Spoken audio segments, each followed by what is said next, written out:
اگر سارے کام صحیح طریقے سے کر کے بھی سکون نہ مل رہا ہو، اگر سب کچھ اچھا ہو مگر پھر بھی بے چینی ہو رہی ہو، تو یہ اس بات کی علامت ہے کہ اللہ پاک تم سے ناراض ہے۔ زندگی کے آدھے غم انسان دوسرے سے غلط توقعات وابستہ کر کے خریدتا ہے۔ غم کی ایک بڑی خوبی یہ بھی ہے کہ یہ انسان کو نرم کر دیتا ہے اور اپنے حقیقی خالق، رازق اور مالک کے قریب کر دیتا ہے۔ حقیقت کی کوئی انوکھی تصویر نہیں ہوتی۔ اگر کوئی تم سے جلتا ہے تو بجائے غصہ ہونے کے ان کی جلن کی قدر کرو، کیونکہ یہی وہ لوگ ہیں جو تمہیں خود سے بہتر سمجھتے ہیں۔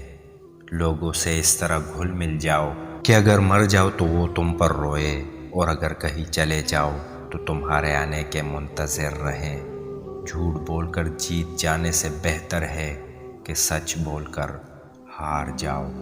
برے انسان کی صحبت سے پرہیز کرو، کیونکہ وہ تلوار کی طرح ہے، دیکھنے میں خوبصورت اور اثر میں خطرناک ہے۔ توبہ روح کا غسل ہے، جتنی بار کی جائے روح میں نکھار پیدا ہوتا ہے۔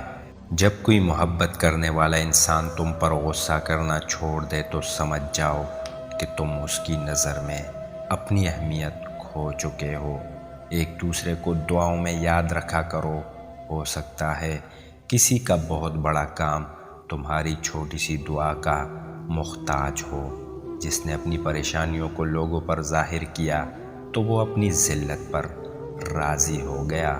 بیوقوف ترین انسان وہ ہے جو اپنی بد کلامی پر فخر کرتا ہے۔ خواہش بادشاہوں کو غلام بنا دیتی ہے، مگر صبر غلاموں کو بادشاہ بنا دیتا ہے۔